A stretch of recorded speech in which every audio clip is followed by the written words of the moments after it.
تو یہ بڑی محرومی ہوگی، صرف اس گھنٹہ گھر کے قریب اطراف میں رہنے والوں کے لیے نہیں، پورے علاقے اور پورے ضلع کے لوگوں کے لیے محرومی کی بات ہوگی۔ لہذا دامے درہمے سخنے پیسے سے بڑھ چڑھ کر محنت کر کے کہہ سن کر کے چندہ بٹور کر کے اس جلسے میں جو کچھ بھی خرچ ہو رہا ہو اس کے لیے کوشاں رہنا چاہیے۔ قابل مبارکباد ہے قسیم بھائی اور ان کی پوری ٹیم کے تمام اراکین و شرکاء، میں ان کو دل سے مبارکباد پیش کرتا ہوں کہ ایک موقع ہاتھ آتا ہے کہ آپ جیسے نوجوانوں، بزرگوں اور بچوں اور ماں اور بہنوں سے ہم کلام ہونے کا موقع ملتا ہے، ورنہ سال گزر جاتے ہیں یا بہت سے ایسے پروگرام منعقد کیے جاتے ہیں جو جہاں زیادہ سینسٹیویٹی نہیں ہوتی ہے، شور و گل بہت ہوتا ہے، لیکن یہ ایسا جلسہ ہے جو صحابہ کرام رضوان اللہ تعالی عنہم اجمعین کی ذات سے منسوب ہے، ایسی پاکیزہ طبیعت سے منسوب یہ جلسہ ہے کہ جہاں پر سکون اور شانتی اور امن ہوگا، امن کی بات ہوگی، سکون کی بات ہوگی، شانتی کی بات ہوگی، ان کا تذکرہ خیر ہوگا تو ہمارے جو دلوں کی غلاظت ہے جو وہ باہر نکل آئی جائے گی، ہمارا ایمان تازہ ہو جائے گا، اعمال خیر کی طرف ہمارے قدم بڑھیں گے، جو ہمارے ہاتھ اور پیر بند چکے ہیں، اچھے کام کی طرف نہیں جا پا رہے ہیں، ان کے تذکروں کو سننے کے بعد ہمارے دماغ کی بتی جلنے لگے گی، دماغ کی جو جام رگیں ہیں وہ کھل جائیں گی، ان رگوں میں خون بہنے لگے گا، ہمارا دل تر و تازہ ہو جائے گا، ہمارے دماغ کی رگیں جو ہے ان میں خون دوڑنے لگے گا، اور پھر اس کام کو کرنے کے لیے جس کو شیطان ہمیں کرنے نہیں دیتا اس سے مقابلے کے لیے ہم تیار ہو جائیں۔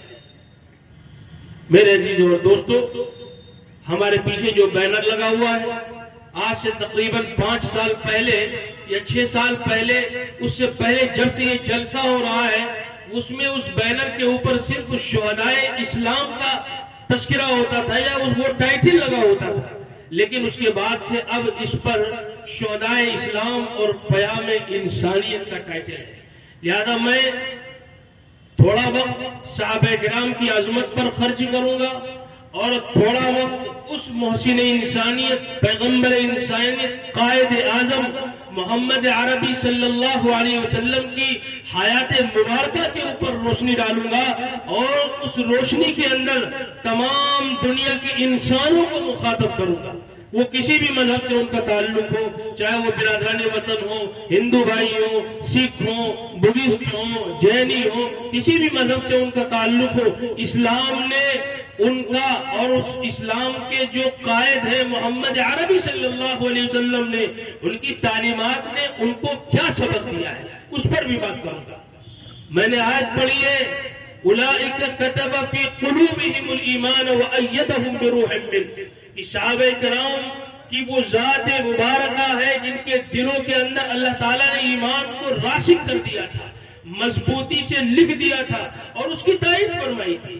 بہت سے ایسے مواقع آئے جس موقع پر اللہ تعالیٰ نے صحابہ کرام کی شان میں آیتوں کا نزول فرما دیا، چاہے وہ صدیق اکبر ہو، چاہے وہ فاروق اعظم ہو، چاہے وہ عثمان غنی ہو، چاہے وہ علی المرتضی ہو، چاہے وہ طلحہ ہو، چاہے وہ زبیر ہو، چاہے وہ سعد ہو، چاہے وہ سعید ہو، چاہے عبد الرحمن ابن عوف ہو، چاہے مولا عبد الرحمن ہو، مولا ابن ابی حذیفہ ہو، دیگر صحابہ کرام ہو، یہ سب اللہ کے رسول صلی اللہ علیہ وسلم کے سائے میں رہ کر کے انہوں نے قرآن سیکھا اور قرآن کی تعلیمات کو سیکھا اور اپنے ایمان کو قرآن کی تعلیمات سے لبریز کیا۔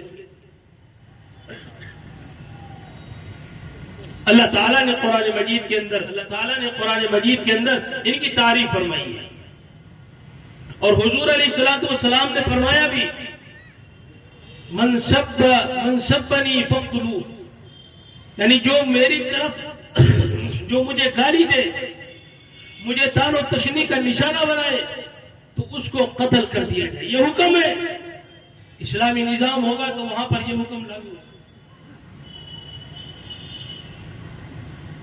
اور اس کے بعد آگے فرمایا من سب اصحابی فجلدوا، جو میرے صحابہ کو طعن و تشنیع کا نشانہ بنائے اس کو کوڑے لگائے گئے۔ صحابہ کرام کا جو مرتبہ ہے، جب تاریخ کے اوراق کو پلٹیں گے تو بات سمجھ میں آئے گی. تاریخ کی جب اوراق کو پلٹیں گے تب بات سمجھ میں آئے گی کہ ابو بکر کون ہے، فاروق اعظم کون ہے، عثمان غنی کون ہے، علی المرتضی کون ہے. تب یہ بات سمجھ میں آئے گی. اور اگر صرف ہم سوچیں کہ صرف شہداء اسلام کے جلسے میں شرکت کر کے ان کی پوری تاریخ کو سمجھ جائے تو یہ ناممکن ہوگا. اس کے لیے اپنا وقت خرچ کرنا پڑے گا، اپنے دن اور رات کو کے اوقات نکالنے پڑیں گے ان کی سیرت کو پڑھنے کے لیے. تب بات سمجھ میں آئے گی. ان کی بڑی قربانیاں ہیں، ان کے بڑے کارنامے ہیں. ان کی تائید میں اللہ نے قرآن میں آیات کو اتار دیا. حضرت عثمان ابن عفان رضی اللہ تعالی عنہ بڑے جلیل القدر صحابی ہیں. ان کی شہادت کوئی معمولی شہادت نہیں ہے. ان کی شہادت کوئی معمولی شہادت نہیں ہے. بڑے مصائب، بڑے مظالم کا سامنا کرنا پڑا. ہمارے اور آپ کے سامنے تو صرف سیدنا حسین کی شہادت کا خاکہ پیش کیا گیا. حضرت عثمان کی شہادت کا خاکہ جس وقت آپ سنیں گے اور اپنے آنکھوں سے پڑھیں گے تو آپ کا دل دہل جائے گا. یہ عثمان وہ صحابی ہے کہ جو خصوصیت ان کو حاصل ہے کائنات کے کسی انسان کو حاصل نہیں ہے. کائنات کے کسی انسان کو حاصل نہیں ہے. رسول اللہ صلی اللہ علیہ وسلم کی 2 بیٹیاں حضرت عثمان ابن عفان کے نکاح میں آئیں. یہ مقام و مرتبہ کسی اور کو حاصل نہیں ہے. رسول اللہ صلی اللہ علیہ وسلم کے ساتھ جتنی نسبی رشتہ داریاں حضرت عثمان ابن عفان کی ہیں، عثمان غنی کی ہے، وہ کسی اور کی رشتہ داری نہیں ہے. یہ بات آپ کو نہیں معلوم ہوگی. چند ایسے حضرات ہوں گے جنہوں نے پڑھا ہوگا یا سنا ہوگا تو معلوم ہوگی، ورنہ عمومی طور سے لوگوں کو پتہ نہیں ہوگا. اور کہنے والے تو جب بھوکیں گے تو وہ عثمان کو بھی لپیٹ میں لیں گے، فاروق اعظم کو بھی لپیٹ میں لیں گے، علی المرتضی کو بھی لپیٹ میں لیں گے، یا ان کو چھوڑیں گے اور بھی ان کے علاوہ جو دیگر ہوں گے ان کو لپیٹ میں لے لیں گے. حضرت عثمان غنی رضی اللہ تعالیٰ عنہ کو جب خلافت ملی اور خلافت کی باغ ڈور انہوں نے سنبھالی، سارا نظام عمدہ طریقے سے چل رہا تھا. اللہ کے رسول صلی اللہ علیہ وسلم کو ان سے بڑی محبت تھی اور ان کو رسول اللہ صلی اللہ علیہ وسلم سے بڑی محبت تھی. ایک مرتبہ آپ مسجد میں تشریف فرما تھے اور صحابہ کرام آپ کے ارد گرد بیٹھے ہوئے تھے اور آپ ان کو نصیحت فرما رہے تھے. اچانک سے بیچ میں آپ نے اپنی بات کو روک دیا. آپ صلی اللہ علیہ وسلم نے اپنی بات کو اچانک سے روک دیا. میں شہادت عثمان پر بات کروں گا آپ سے. اگر بات سب پر کروں گا تو پوری رات ختم ہو جائے گی. حضرت فاروق اعظم کے بھی بڑے کارنامے ہیں، ان کی شہادت کا پس منظر بھی بڑا لمبا ہے. اس کے تعلق سے میں بھی پچھلے سالوں میں بات کر چکا ہوں. علی المرتضی کی شہادت کا بھی پس منظر بڑا لمبا ہے. حضرت حسین رضی اللہ تعالیٰ عنہ کی شہادت کا بھی پس منظر بڑا لمبا ہے. تو سب کے اوپر تو بات نہیں ہو پائے گی، لیکن میں یہ آپ کو آئینہ دکھانا چاہتا ہوں کہ حضرت عثمان غنی کی شہادت کتنی مظلومانہ شہادت ہے، وہ خاکہ بھی آپ کے سامنے آ جائے. میں یہ نہیں بتانا چاہتا ہوں کہ حضرت حسین کا کوئی مرتبہ نہیں ہے. ان کا مرتبہ برحق ہے، ان کی عظمت برحق ہے، وہ نواسے رسول برحق ہے، ان کے کارنامے، ان کی خدمات برحق ہے. میں ان کے مقام کو گھٹانا نہیں چاہتا. میں آپ کو یہ بتانا چاہتا ہوں کہ جن لوگوں کی طرف سے یہ زہر آپ کے دماغ میں گھولا جب گیا اور یہ بتایا گیا کہ ایک شہید ہے، ایک شہید وہ حضرت حسین شہید ہے، باقی کوئی شہید نہیں. لیکن آپ جب تاریخ کو صفحات کو پلٹے تو 15 شوال کو حضرت امیر حمزہ رضی اللہ تعالیٰ عنہ کی شہادت ہوتی ہے. یہ 15 شوال کا دن گزر جاتا ہے، ہمیں اور آپ کو پتہ بھی نہیں ہوتا، جس کے بارے میں رسول اللہ صلی اللہ علیہ وسلم نے سید الشہداء کا لقب استعمال فرمایا کہ امیر حمزہ شہیدوں کے سردار ہوں گے. ان کی وہ تاریخ گزر جائے اور امت مسلمہ کے نوجوانوں کو پتہ بھی نہ چلے. 15 شوال کو حضرت امیر حمزہ رضی اللہ تعالیٰ عنہ کی شہادت ہے. 18 ذی الحجہ کو عثمان غنی رضی اللہ تعالیٰ عنہ کی شہادت کا دن ہے. یہ دن بھی گزر جاتا ہے اور ہم یہ ایام گوشت کھانے میں اور بھونے پکانے میں اور بھونا بنانے میں گزار دیتے ہیں، پتہ بھی نہیں چلتا کہ 18 ذی الحجہ کب آئی اور کب چلی گئی۔ اور مدینہ کے اس مظلوم صحابی کی یہ شہادت 18 ذی الحجہ ہے۔ اس سے آگے بڑھتے ہیں، حضرت سیدنا فاروق اعظم کی یکم محرم کو ان کی شہادت کا موقع آ جاتا ہے۔ اس سے اور آگے بڑھتے ہیں، 10 محرم کو حضرت حسین رضی اللہ تعالیٰ عنہ کی شہادت آ جاتی ہے۔ لیکن ان تمام لوگوں کی شہادت ایک طرف ہوتی ہے، اور حضرت حسین رضی اللہ تعالیٰ عنہ کی شہادت کے حوالے سے ایک ایسا ماحول تیار کیا جاتا ہے کہ امت کے نوجوان، بزرگ، بچے، مائیں اور بہنیں وہ یہ سمجھے کہ صرف حضرت حسین ہی شہید ہوئے۔ ذرا سوچو تو صحیح، کون عثمان ابن عفان ہے جن کی پہرے داری حسن و حسین نے کی؟ ان کی تاریخ پر پردہ ڈال دیا جائے اور ان کا نام لیا جائے جنہوں نے پہرے داری کی ہے، جن کی پہرے داری حسن نے کی، حسین نے کی، عبداللہ ابن زبیر نے کی، محمد ابن طلحہ نے کی، ان کا تذکرہ نہ کیا جائے، اور جنہوں نے پہرے داری کی ایک کو صرف لے لیا جائے، حسین کا نام لیا جائے، باقی پر پردہ ڈال دیا جائے۔ یہ کہاں کا انصاف ہوگا؟ یہ ناانصافی ہوگی، یہ ناانصافی ہوگی اور سراسر ناانصافی ہوگی۔ تو حضرت عثمان رضی اللہ تعالیٰ عنہ کی شہادت بڑی مظلومانہ شہادت ہے۔ رسول اللہ صلی اللہ علیہ وسلم کے ساتھ ان کی 6 رشتہ داریاں ہیں، کسی اور کی اتنی رشتہ داریاں رسول اللہ صلی اللہ علیہ وسلم سے نہیں ہے جتنی حضرت عثمان ابن عفان کی ہے۔ کان کھول لیجئے اور دماغ کو حاضر و ناظر رکھیے، سننے کے بعد آج اس کو یاد کر لیجئے کہ اگر کوئی حضرت عثمان کے تعلق سے بات کرے تو اس کو آپ سمجھائیں اور وہ لاجواب ہو جائے۔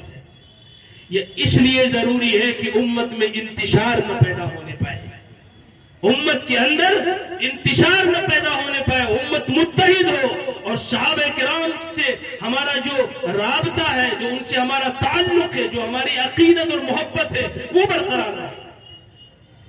سب سے پہلے رشتہ داری جو والد کی طرف سے وہ یہ ہے کہ حضرت عثمان ابن عفان رضی اللہ تعالیٰ عنہ کی رشتہ داری رسول اللہ صلی اللہ علیہ وسلم کے ساتھ جو ہے وہ عبد مناف، وہ رسول اللہ صلی اللہ علیہ وسلم کے پردادا ہے 5ویں پشت میں۔ یہ حضرت عثمان رضی اللہ تعالیٰ عنہ کی طرف سے، والد کی طرف سے ان کی رشتہ داری محمد عربی صلی اللہ علیہ وسلم کی طرف سے پیش آتی ہے۔ اور بیضہ بنت عبد المطلب یہ رسول اللہ صلی اللہ علیہ وسلم کی پھوپھی ہے، والدہ کی طرف سے رشتہ داری۔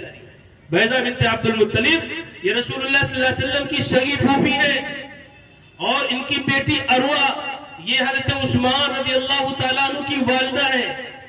اس رشتے سے والدہ کی طرف سے جو رشتہ داری ہے وہ رسول اللہ صلی اللہ علیہ وسلم تک پہنچتی ہے۔ یہ 2 رشتہ داری ہو گئی۔ تیسری رشتہ داری ہے کہ اللہ کے رسول صلی اللہ علیہ وسلم نے اپنی بیٹی رقیہ کو حضرت عثمان کے نکاح میں دے دیا، حضرت عثمان کے نکاح میں دے دیا۔ اور اس کے بعد ایک جنگ میں شرکت کے لیے جب جانا تھا تو حضرت عثمان رضی اللہ تعالیٰ عنہ سے آپ نے فرمایا کہ آپ گھر پر رہیں، اور رقیہ بیمار ہے، ان کی تیمارداری کریں، وہاں نہ جائیں گے آپ، اللہ تعالیٰ وہاں کی شمولیت نہ بھی ہوگی، پھر بھی اللہ تبارک تعالیٰ آپ کو اجر عطا فرمائے گا۔ آپ اس جنگ میں نہیں گئے اور گھر پر تیمارداری کرتے رہے، اور اس کے بعد جب رسول اللہ صلی اللہ علیہ وسلم اس جنگ کو فتح کر کے آئے اور آپ کو یہ خبر ملی کہ رقیہ اس دنیا سے رخصت ہو چکی ہے، آپ گھر نہیں گئے، وہیں سے قبرستان چلے گئے فاتحہ پڑھنے کے لیے، اور وہاں سے آنے کے بعد پھر گھر گئے، حضرت عثمان رضی اللہ تعالیٰ عنہ سے ملاقات کی اور ان کو تسلی دی۔ چند دن گزر جانے کے بعد پھر جب دیکھا کہ حضرت عثمان رضی اللہ تعالیٰ عنہ مغموم ہے، پریشان ہے، تو یہ 4تھی رشتہ داری وجود میں آئی کہ آپ نے اپنی بیٹی ام کلثوم کا نکاح پھر حضرت عثمان سے کر دیا۔ پھر حضرت عثمان رضی اللہ تعالیٰ عنہ سے آپ نے اپنی جو ہے بیٹی ام کلثوم کا نکاح کر دیا۔ تو یہ 4تھی رشتہ داری رسول اللہ صلی اللہ علیہ وسلم سے حضرت عثمان رضی اللہ تعالیٰ عنہ کی ثابت ہوئی۔ اور اس کے بعد ایک اور نکتے کی بات ہے، اس کو بھی نوٹ کریے، اس کو بھی نوٹ کریے۔ کہنے والے تو کہتے ہیں کہ حضرت علی اور حضرت عثمان کے درمیان محبت نہیں تھی۔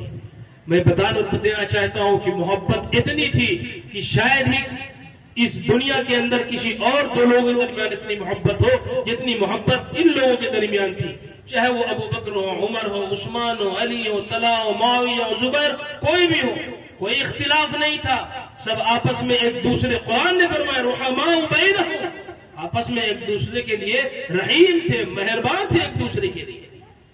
اور اس کے بعد پانچویں رشتہ داری جو ہے وہ حضرت عثمان رضی اللہ تعالیٰ عنہ کے ایک صاحبزادے عبداللہ بن عثمان، ان کا نکاح حضرت حسین رضی اللہ تعالیٰ عنہ کی ایک بیٹی جس کا نام سکینہ تھا اس کے ساتھ عبداللہ بن عثمان کا نکاح ہوا. کس کے ساتھ؟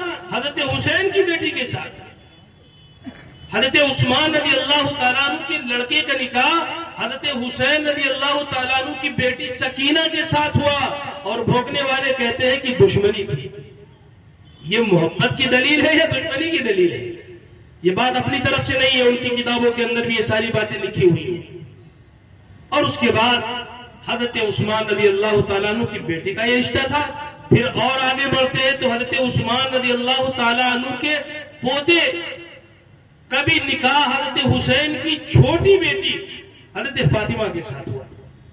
حضرت عثمان رضی اللہ تعالیٰ عنہ کے بیٹے کا بھی نکاح حضرت حسین کی بیٹی سکینہ کے ساتھ ہوا.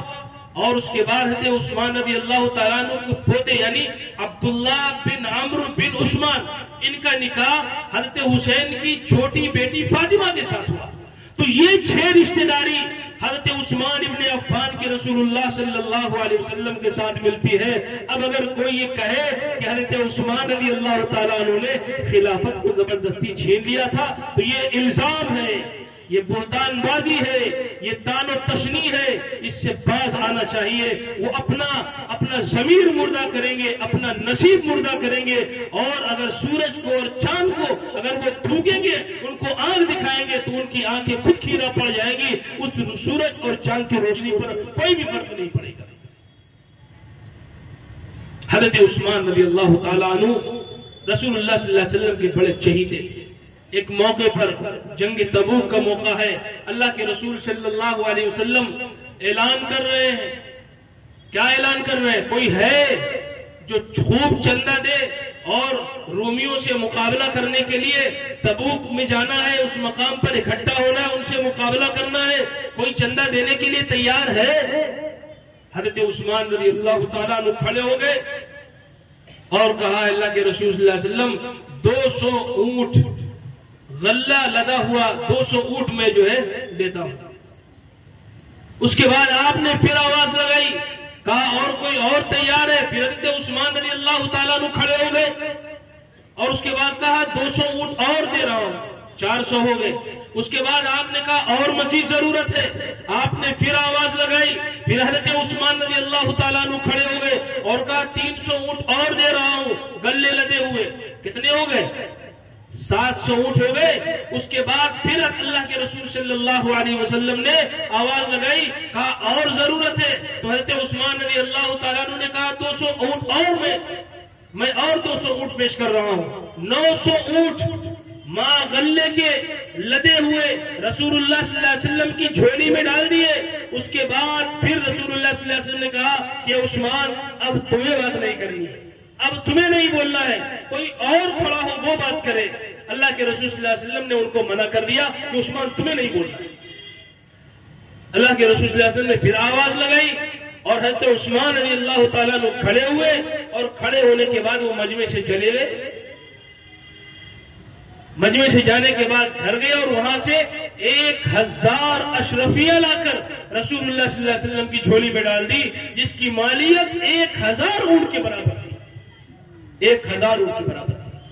جس کے بعد رسول اللہ صلی اللہ علیہ وسلم نے فرمایا ما ضر عثمان ما عمل بعد اليوم. یہ کام جب انہوں نے کیا تو اللہ کے رسول صلی اللہ علیہ وسلم نے ان کو خوشخبری دی کہ عثمان نے اگر آج کے بعد کوئی غلطی بھی کی تو خدا تعالیٰ ان کی غلطیوں کو نیکیوں میں تبدیل کر دے گا. یہ مقام ہے حضرت عثمان رضی اللہ تعالیٰ عنہ کا. اللہ کے رسول صلی اللہ علیہ وسلم نے کہا کہ مسجد کی توسیع ہونی ہے، پیسے کی ضرورت ہے. حضرت عثمان رضی اللہ تعالیٰ عنہ کھڑے ہوئے اور کہا 9000 درہم یہ لیجئے اور مسجد کی زمین خریدیے، اس کی توسیع کر لیجئے. بیر روما یہ کنواں تھا، اس کو خریدنے کی بات آئی. حضرت عثمان رضی اللہ تعالیٰ عنہ کے سامنے بات آئی.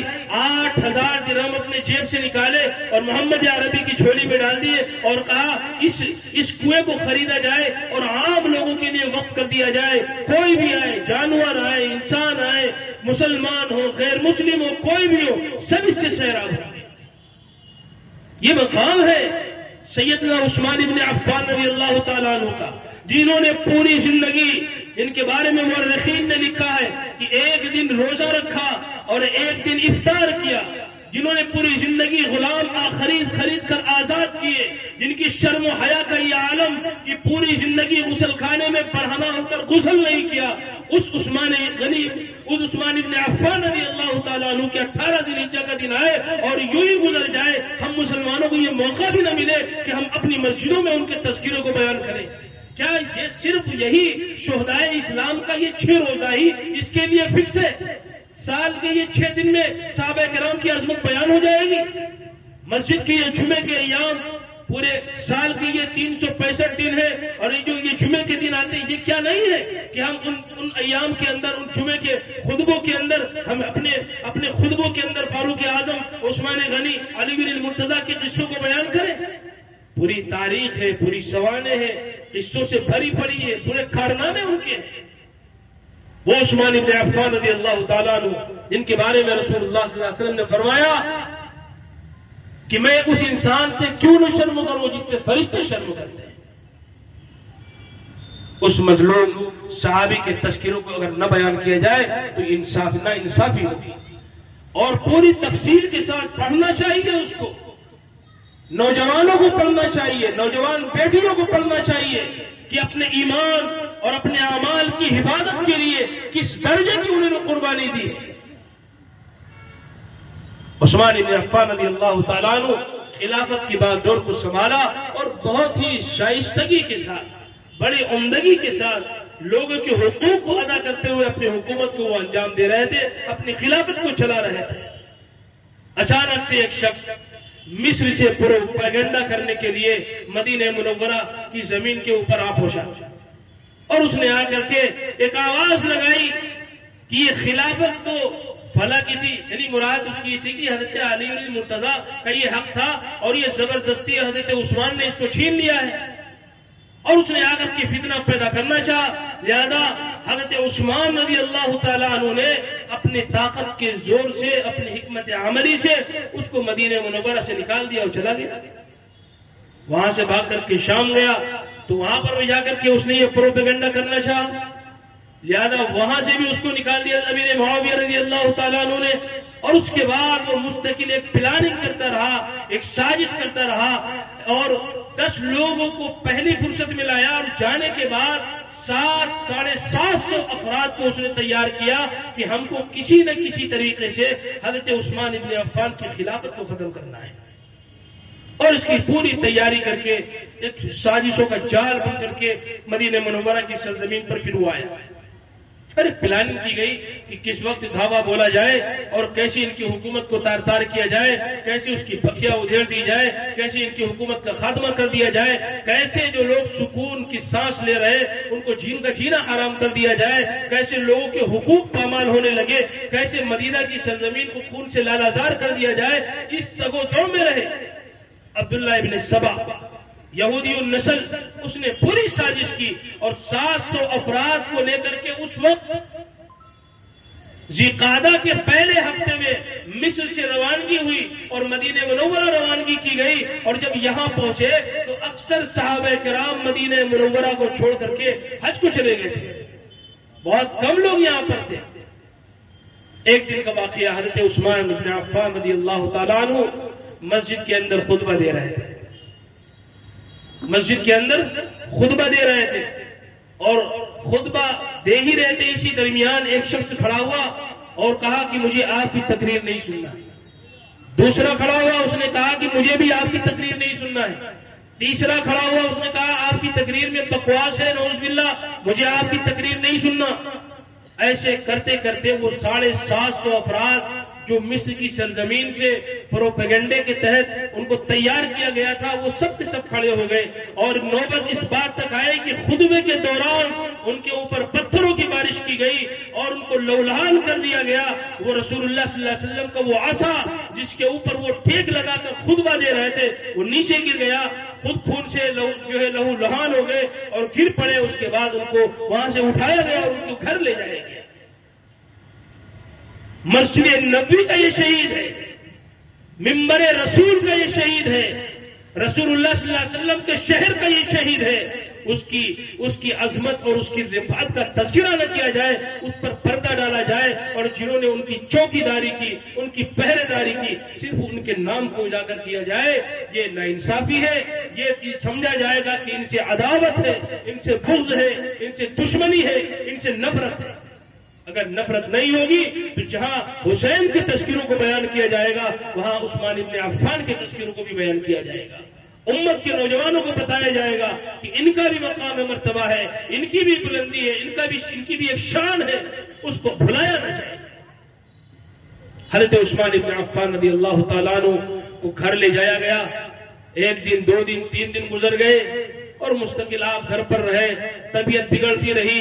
حضرت علی المرتضی رضی اللہ تعالی عنہ، جن کے بارے میں کہا جاتا ہے کہ انہوں نے حضرت علی المرتضی کی خلافت کو حضرت عثمان نے زبردستی لے لیا تھا۔ آپ کی زمین اگر کوئی زبردستی ہڑپ کر لے اس سے آپ سلام نہیں کریں گے، بات چیت نہیں کریں گے۔ یہاں حضرت علی المرتضی ان کے گھر جا رہے ہیں اور پوچھتے ہیں کہ عثمان تمہارا کیا حال ہے، پوچھتے تمہارا کیا حال ہے؟ تو عثمان کہتے ہیں کہ میرا حال مت پوچھو، مجھے بتاؤ مدینے کا کیا حال ہے۔ تو حضرت علی نے فرمایا کہ لوگ تمہارا حال پوچھ رہے ہیں، آپ مدینے کا حال پوچھ رہے ہیں؟ کہا نہیں، مجھے بتاؤ مدینے کا کیا حال ہے۔ میں یہ نہیں چاہتا کہ مدینے کی سرزمین پر، منبر رسول پر، مسجد نبوی پہ، روضہ رسول کے قریب خون خرابہ ہو، خون بہے، اور میں رسول اللہ صلی اللہ علیہ وسلم کو کیا منہ دکھاؤں۔ اور اس کے بعد کہا کہ اگر آپ اجازت دیں تو جنہوں نے یہ بغاوت کی ہے ان پر انتقام کی کاروائی کی جائے، ان سے بدلہ لیا جائے، ان کے گریبان کو پکڑا جائے، ان کو عدالت کے کٹہرے میں کھڑا کیا جائے۔ حضرت مغیرہ ابن شعبہ بھی گئے، حضرت علی المرتضی بھی گئے، دیگر اور صحابہ بھی گئے، ان کو سمجھایا، لیکن آپ نے کہا کہ اگر تم کو مجھ سے محبت ہے تو خاموش رہو، اگر مجھ سے نفرت ہے تو جن لوگوں نے عداوت اور دشمنی کے ساتھ میرے ساتھ یہ معاملہ کیا ہے ان کا ساتھ دو۔ یہ بات سنی اور چپ چاپ گھر چلے آئے۔ دھیرے دھیرے وہ ایام گزرتے رہے، 1 دن گزرے، 2 دن گزرے، 3 دن گزرے، 15 دن گزر گئے، 15 دن گزر گئے۔ حضرت علی رضی اللہ تعالیٰ عنہ کا پھر حضرت عثمان رضی اللہ تعالیٰ عنہ کی خدمت میں حاضر ہوئے، چونکہ باغیوں نے اعلان کر رکھا تھا کہ اب حضرت عثمان مسجد نبوی میں نماز نہیں ادا کر سکتے، اب حضرت عثمان مسجد میں نہیں آ سکتے، جمعہ نہیں پڑھا سکتے، کوئی اور نماز نہیں پڑھ سکتے، مسجد نبوی کے ارد گرد نہیں آ سکتے، گھر کے اندر رہیں گے، یہ اعلان تھا۔ وہ دندنانے پھر رہے تھے، پوری پلاننگ کے ساتھ وہ آئے ہوئے تھے۔ لہذا چند دنوں کے بعد جب حضرت علی رضی اللہ تعالیٰ عنہ گئے اور پوچھا کہ آپ کے پاس پانی بھی نہیں پہنچ رہا، آپ کے پاس کھانا بھی نہیں پہنچ رہا، آپ کے پاس دوائیاں بھی نہیں پہنچ رہی ہیں، لہذا آپ کرتے کیا ہے، کیسے اپنی بھوک اور اپنی پیاس کو مٹاتے ہیں؟ تو حضرت عثمان رضی اللہ تعالیٰ عنہ نے کہا کہ جب مجھے بھوک لگتی ہے تو میں نماز پڑھتا ہوں، اور جب مجھے پیاس لگتی ہے تو میں قرآن پڑھتا ہوں۔ کتنا خوبصورت جواب ہے۔ آج ہم مسلمانوں کو قرآن پڑھنے اور سننے کے لیے ہمارے پاس وقت نہیں ہے۔ میں اگر اس موضوع کی طرف جاؤں گا تو بات لمبی ہو جائے گی۔ بہترین مبارک مہینہ رمضان المبارک کا بہترین شاندار مہینہ آتا ہے جو حضرت عثمان رضی اللہ تعالیٰ عنہ کی شہادت کو بیان کرتے ہیں کہ خون گرا، قرآن کے صفحات کھلے ہوئے تھے، فَسَيَكْفِيكَهُمُ اللَّهُ وَهُوَ السَّمِيعُ الْعَلِيمُ، کہ اللہ ان کے لیے کافی ہوگا، ان قریب اللہ عثمان کے لیے کافی ہوگا، اور اللہ ہر چیز کو سننے اور جاننے والا ہے۔ جو ان کے اس تذکروں کو بیان کرتے لیکن بات جب قرآن پڑھنے کی آتی ہے تو وہ بھول جاتے ہیں۔ میں اس طرف نہیں جاؤں گا، پھر کسی موقع پر یہ الگ پروگرام ہوتے ہیں، میں بات کرتا ہوں اس کے اوپر۔ میری مراد تراویح ہے کہ تراویح میں وہ قرآن جو حضرت عثمان ابن عفان پڑھتے تھے، اور جب گھر میں قید تھے قرآن کی تلاوت مستقل وہ کرتے رہے، اور جواب کیا دیا کہ جب پیاس لگتی ہے تو قرآن پڑھتا ہوں، جب پیاس لگتی ہے تو قرآن پڑھتا ہوں۔ ہمیں پیاس لگتی ہے تو نماز چھوڑتے ہیں، ہمیں بھوک لگتی ہے تو مسجد سے باہر آ جاتے ہیں، ہمیں بھوک لگتی ہے تو گیم کھیلتے ہیں، ہمیں بھوک لگتی ہے تو پبجی کا استعمال کرتے ہیں۔ یہ سب ہماری مسجدوں کے اندر ہوتا ہے، آپ سب لوگ وہ بخوبی جانتے ہیں۔ آپ اپنے ہیں اس لیے اپنوں سے یہ بات ہو رہی ہے، اور آپ پوری طرح سے سمجھ رہے ہیں کہ کیا ہو رہا ہے۔ بہر کے وہ ایک الگ مسئلہ ہے۔ حضرت عثمان ابن عفان رضی اللہ تعالیٰ عنہ نے کہا کہ مجھے بھوک لگتی ہے تو میں قرآن پڑھتا ہوں، مجھے پیاس لگتی ہے تو میں نماز پڑھتا ہوں، مجھے بھوک لگتی ہے تو قرآن پڑھتا ہوں۔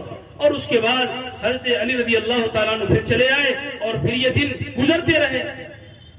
25 دن اور 30 دن گزر گئے, یہاں تک کہ 33 دن جب گزر گئے تو پھر حضرت علی رضی اللہ تعالیٰ عنہ گئے اور پھر پوچھا کہ کچھ آپ حکم کریں تو آپ کو پہنچا دیا جائے.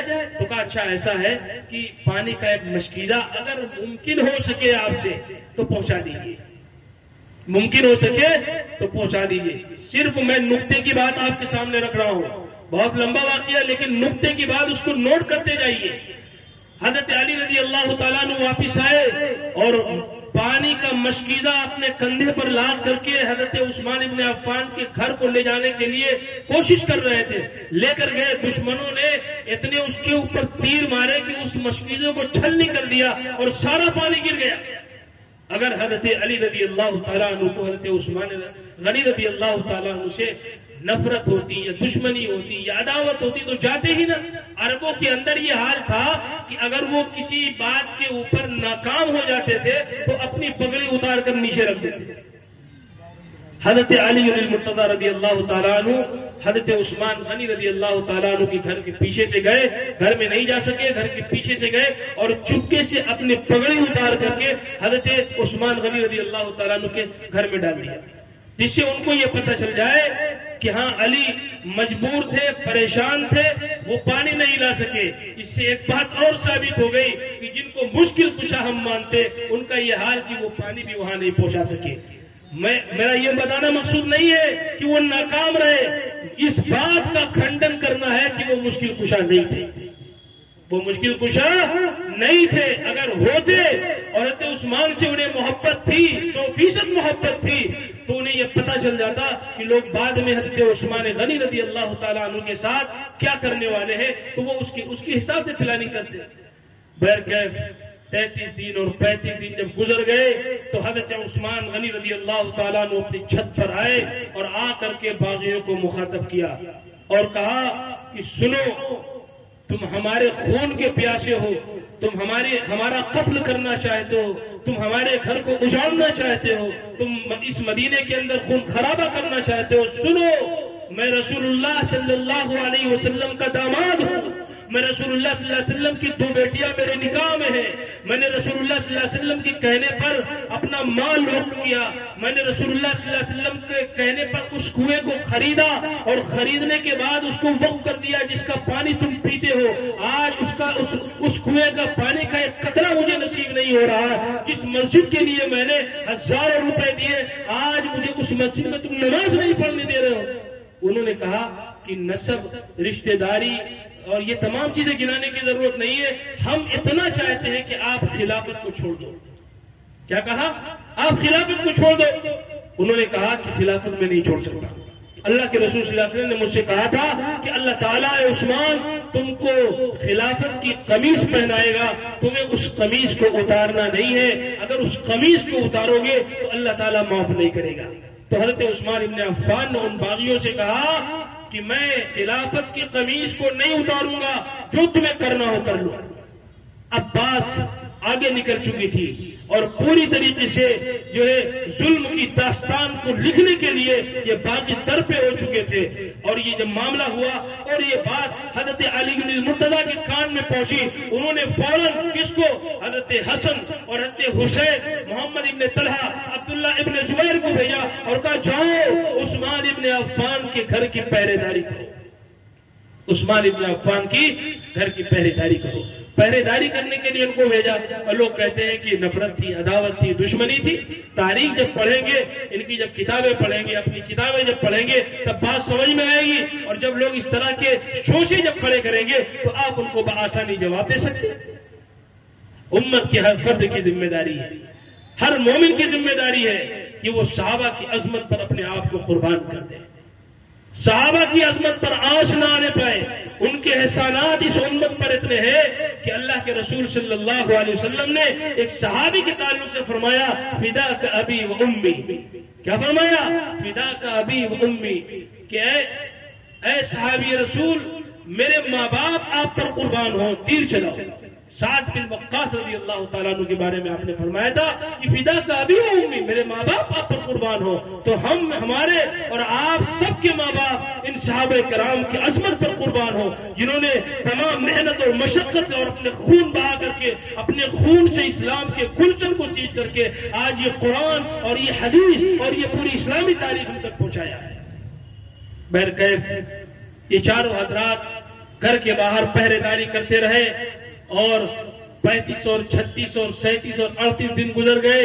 اور اس کے بعد اللہ کے رسول صلی اللہ علیہ وآلہ وسلم خواب میں آئے اور حضرت عثمان رضی اللہ تعالیٰ عنہ سے کہا کہ آپ اتنے دنوں سے بھوکے ہیں، پیاسے ہیں، اب آپ کا وقت پورا ہو چکا ہے اور آپ اپنی تیاری کیجئے، آپ اپنی تیاری کیجئے. حضرت عثمان ابن عفان رضی اللہ تعالیٰ عنہ نے اپنی بیوی کو بلایا، حضرت نائلہ رضی اللہ تعالیٰ عنہ کو، اور کہا کہ میرا پائجامہ لاؤ، میرا کرتا لاؤ. وہ فوراً حیران ہو گئی کہ آخر کیا بات ہے، اور کہا کہ رسول اللہ صلی اللہ علیہ وسلم خواب میں آئے تھے اور آپ نے بتایا ہے کہ اب میرا وقت پورا ہو چکا ہے اور مجھے شہادت ملنے والی ہے، اللہ تعالیٰ مجھے شہادت سے سرفراز فرمائے گا اور تمہیں پریشان نہیں ہونا ہے. وہ اور پریشان ہو گئی اور کہا انہوں نے کہ خدا کی قسم دشمن آپ کا بال بیکا نہیں کر سکتے. اور اس کے بعد جو ہے وہ وقت آ پہنچا کہ دشمنوں نے سامنے سے اور گھر کے پیچھے سے گھر میں گھس کر کے حضرت عثمان رضی اللہ تعالیٰ عنہ کو شہید کر دیا. ان قرآن پڑھ رہے تھے، جا کر کے ان کے اوپر حملہ کیا. سودان بن حمران، عمرو بن حمق، یہ دو شخص ایسے تھے، ایک نے جو ہے خنجر سے وار کیا اور ایک نے لوہے کی لٹ لے کر کے حضرت عثمان رضی اللہ تعالیٰ عنہ کے اوپر وار کیا، جس سے فوراً ان کے سر سے خون بہنے لگا اور زمین پر گر پڑے. قریب تھا کہ بے ہوش ہو گئے، اور بے ہوش ہو گئے اتنے میں حضرت نائلہ رضی اللہ تعالیٰ عنہ کے اوپر جو حملہ کیا، یعنی اس شخص نے، سودان بن عمران نے اس خنجر سے حضرت عثمان رضی اللہ تعالیٰ عنہ کے اوپر حملہ کرنا چاہا تو حضرت نائلہ نے اپنی ہتھیلیوں سے، اپنے ہاتھوں سے اس خنجر کو پکڑ لیا، جس سے ان کی ایک انگلی بھی کٹ گئی تھی. اور جب یہ دیکھا تو آپ فوراً ہوش میں آئے اور کہا کہ میرے حرم پر حملہ ہو گیا ہے. اللہ تعالیٰ ان لوگوں کو غارت کرے جنہوں نے میرے حرم پر، یعنی میری بیوی کے اوپر حملہ کر دیا، اس کی انگلی کو کاٹ دیا اور ان کے ساتھ بدتمیزی کی. حضرت عثمان غنی رضی اللہ تعالیٰ عنہ کے چہرے پر تھوکا اور ان کے چہرے کو لہولہان کر دیا. جو کچھ بھی کرنا تھا انہوں نے کیا. ایسا منظرنامہ، اتنی مظلوم شہادت. کئی دن گزر گئے، آپ کی لاش لہو لہان گھر کے باہر پڑی ہوئی ہے. حضرت نائلہ رضی اللہ تعالیٰ عنہ کا بیان ہے کہ کوئی کپڑا گھر میں نہیں تھا کہ اس کپڑے سے ان کے چہرے کو ڈھانپ دیا جائے. بہت ڈھونڈا، باغیوں نے اور دشمنوں نے گھر میں آگ لگا دی تھی، کوئی کپڑا نہیں ملا. اتفاق سے انہوں نے اپنے دوپٹے کو لے کر کے حضرت عثمان رضی اللہ تعالیٰ عنہ کے چہرے کے اوپر ڈال دیا.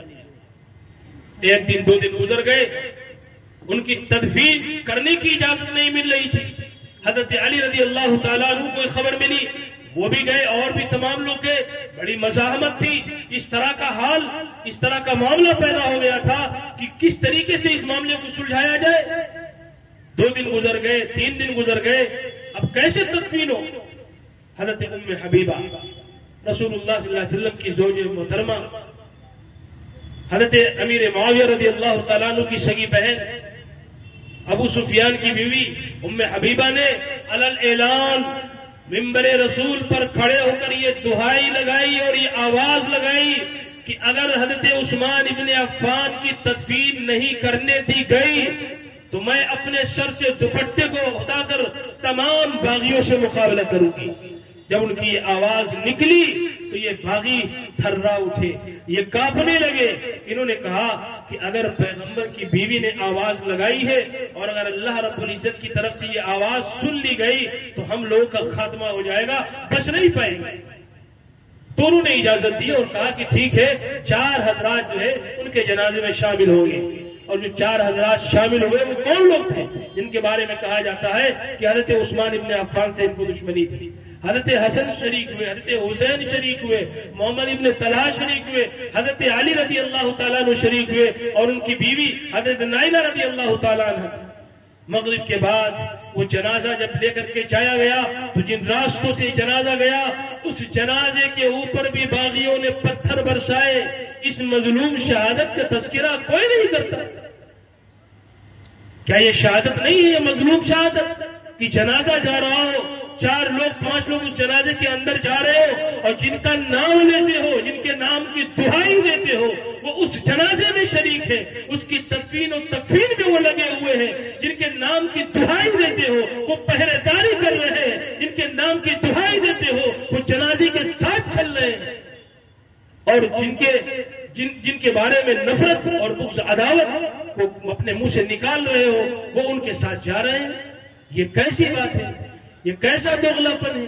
یہ کیسی ناانصافی ہے؟ تو میرے عزیزوں، میں بتانا یہ چاہتا ہوں کہ حضرت عثمان اور حضرت حسین، حضرت عثمان اور حضرت حسن، حضرت عثمان اور حضرت علی، حضرت عثمان اور حضرت فاطمہ، ان لوگوں کے درمیان کسی بھی طرح کی کوئی نفرت، کوئی دشمنی، کوئی عداوت، کوئی بغض، کچھ بھی نہیں تھا۔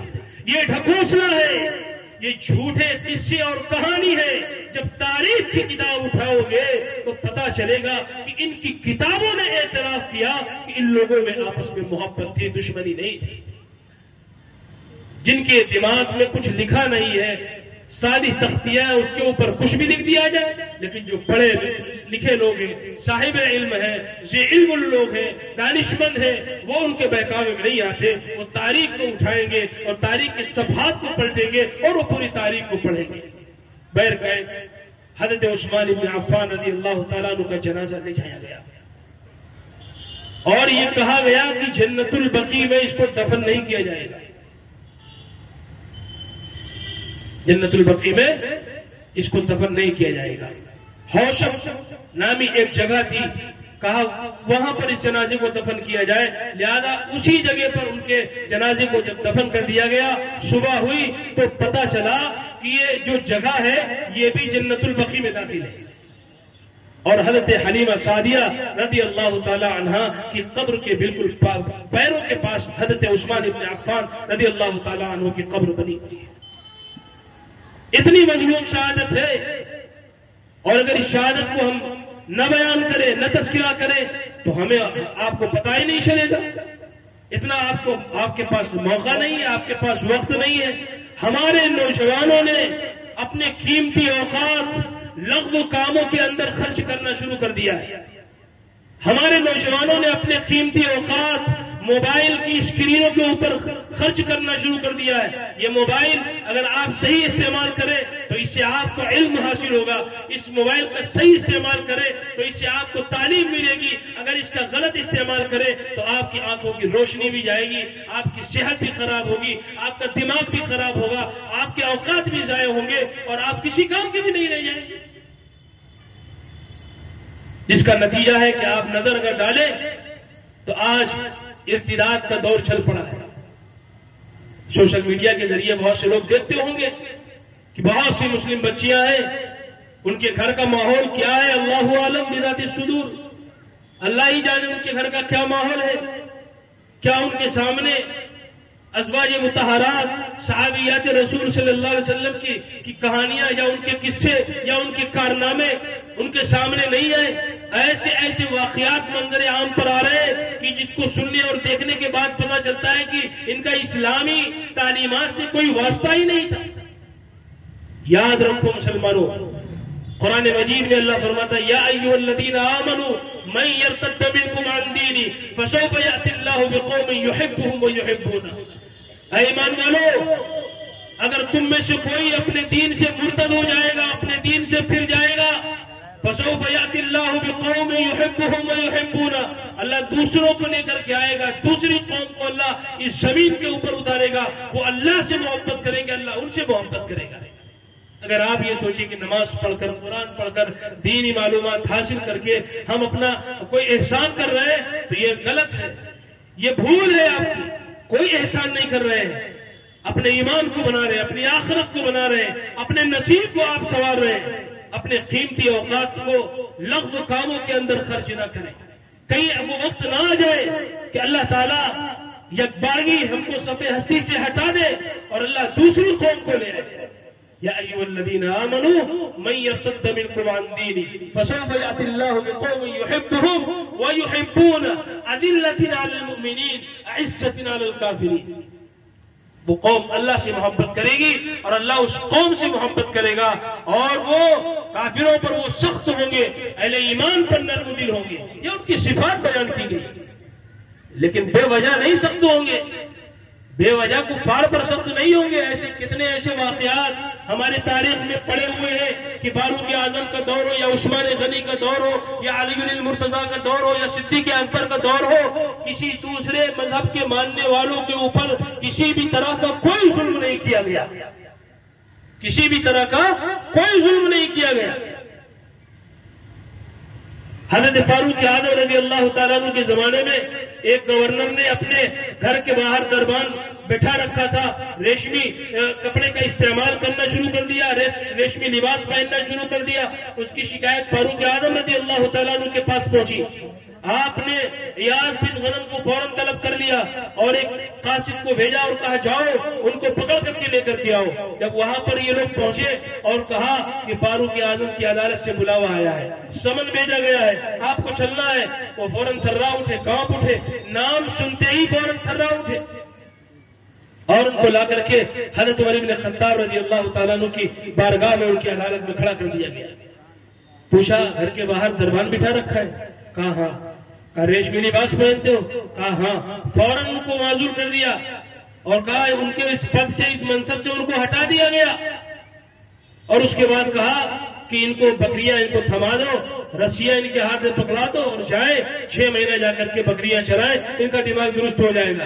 اور کہا تمہارا باپ بکریاں چراتا تھا، آج اللہ نے تم کو اس عہدے پر فائز کر دیا تو تم کو اپنا نصیب نہیں دکھائی دے رہا، تم اپنی اوقات میں نہیں ہو، اپنی اوقات بھول گئے.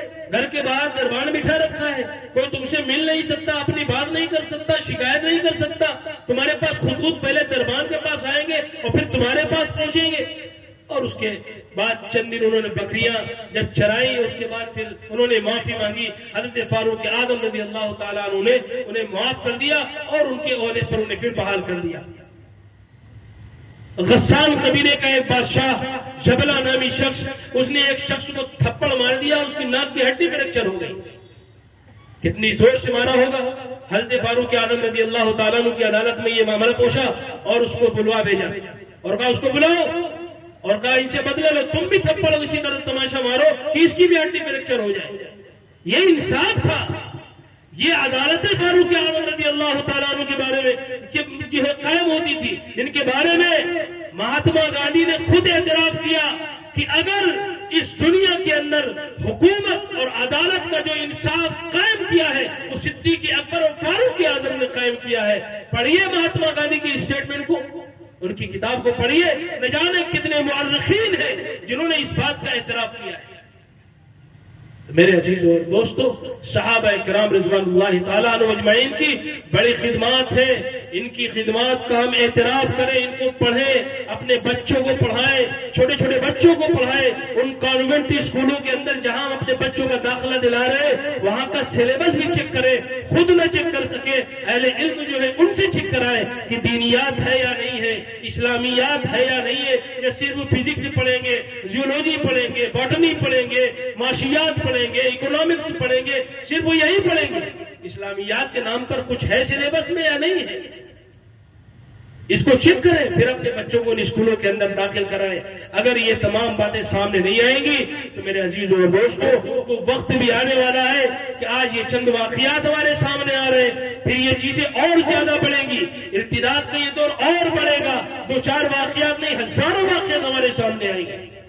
ضرورت اس بات کی ہے کہ جو صاحب علم ہیں، جو اہل علم ہیں، جو رئیس قسم کے ہیں، مالدار قسم کے، جن کو اللہ نے دولت سے نوازا ہے، وہ سیدنا عثمان بن عفان رضی اللہ تعالیٰ عنہ کے لیے وہ بھی اپنی دولت کو خرچ کریں اور آئے میدان کے اندر اعلاء کلمت اللہ کے لیے، محمد عربی کا دین پہنچانے کے لیے، محمد عربی کا پیغام پہنچانے کے لیے، محمد عربی کی شریعت پہنچانے کے لیے، محمد عربی کے عاشقوں کا نمونہ پہنچانے کے لیے پوری محنت اور توجہ کے ساتھ میدان میں اترے اور اللہ کے دین کو لوگوں تک پہنچائے. کوئی تفریق نہ رکھے اور انسانوں کو بتائے، چاہے وہ ہندو بھائی ہو، چاہے وہ بدھسٹ ہو، چاہے وہ سکھ ہو، چاہے وہ جینی ہو، ان کو ان کی کتاب کے اندر بتایا گیا کہ ایک آخری نبی آئے گا، انتم رشی آئے گا، محمد الرسول اللہ جس کا نام ہوگا، جس کا مامے نام ہوگا، جس کا نام نراشن سے ہوگا، جس کا نام میتریہ ہوگا، وہ نبی آخری ہوگا اور سارے انسانوں کے لیے فلاح،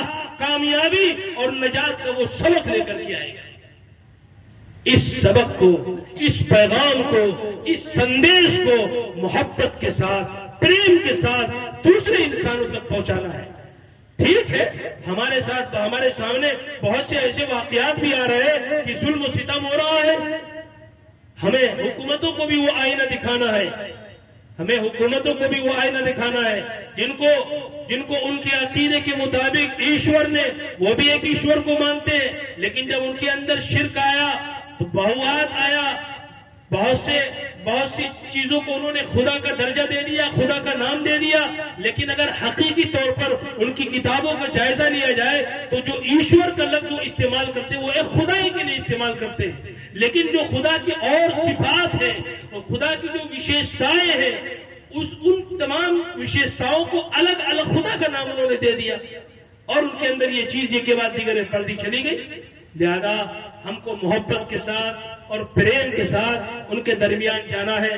بہت سے ایسے واقعات آتے ہیں جو ہم کو متنفر کرتے ہیں کہ ہاں فلاں جگہ پر اس طرح کا معاملہ ہوا، جس کے ہاتھ میں حکومت ہے، باغ ہے، اس کو ضروری ہے کہ تمام مذاہب کے لوگوں کا سمان کیا جائے، ان کی عزت، ان کی آبرو، ان کا جسم، ان کے گھر، سب کی حفاظت کی جائے۔ اور اسلام نے علی اعلان یہ سندیش پوری انسانیت کو دیا، اور قرآن میں کہہ دیا من قتل نفسا بغیر نفس او فساد فی الارض فکأنما قتل الناس جميعا ومن احیاها فکأنما احیا الناس جميعا۔ یہ قرآن نے یہ میسج دیا ہے، یہ قرآن نے یہ پیغام دیا ہے۔ لہذا جو قرآن والے ہیں، جو نبی والے ہیں، جو صحابہ والے ہیں، جو محمد والے ہیں، جو صدیق، عمر، عثمان، حیدر، طلحہ اور زبیر والے ہیں، جو سعد سعید والے ہیں، جو حسن حسین والے ہیں، وہ ظلم نہیں کرتے۔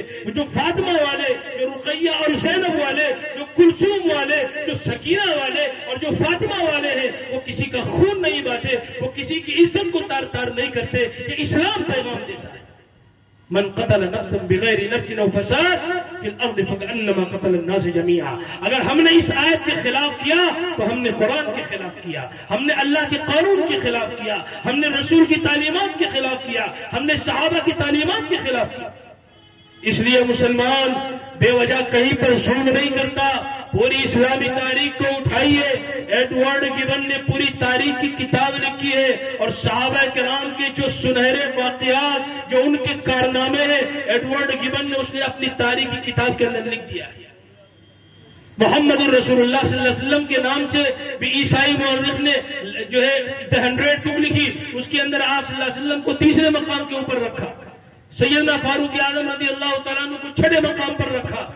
تو اس طریقے سے اگر دیکھا جائے، تاریخ کا جائزہ لیں گے تو بہت سے ایسے مہاپرش اس دھرتی کے اوپر ہوئے ہیں جنہوں نے آپ صلی اللہ علیہ وسلم کو پوری طرح سے پہچانا ہے، اور آپ صلی اللہ علیہ وسلم کے تعلق سے جو کچھ بھی دوسرے مذہب کی کتابوں کے اندر آیا ہے اس کو انہوں نے پمفلٹ کی شکل میں، کتابوں کی شکل میں، رسالے کی شکل میں لوگوں تک پہنچا دیا ہے، لوگوں تک پیش کر دیا ہے۔ آپ صلی اللہ علیہ وسلم کے تعلق سے اگر میں صرف ہندوازم کے اوپر اگر بات کروں گا تو بات بہت دور تک نکل جائے گی۔ اللہ کے رسول صلی اللہ علیہ وسلم کے تعلق سے چاہے وہ وید ہو، چاہے وہ پران ہو، چاہے وہ بھوش پران ہو، چاہے وہ 18 پران ہو، چاہے وہ سنگرام پران ہو، کوئی بھی پران ہو، آپ صلی اللہ علیہ وسلم کے تعلق سے جو پیشین گوئیاں، بھوشواڑیاں کی گئی ہیں وہ وہاں پائی جاتی ہیں، وہ ملتی ہیں۔ مہاراج وکاسانند برہمچاری نے کتاب لکھی ہے انتم مہارشی کلکی اوتار، انتم مہارشی کلکی اوتار۔ میں نے کتاب نہیں لکھی، میں نے کوئی رسالہ نہیں لکھا، میرے پریس میں یہ کتاب نہیں چھپی، لیکھک آپ کا ہے، رائٹر آپ کا ہے، پریس آپ کی ہے، چھاپنے والا لکھنے والا آپ کا ہے، کتابیں آپ کی ہے، اور اعتراف کس کا ہو رہا ہے؟ محمد رسول اللہ صلی اللہ علیہ وسلم کی شخصیت کا ہو رہا ہے۔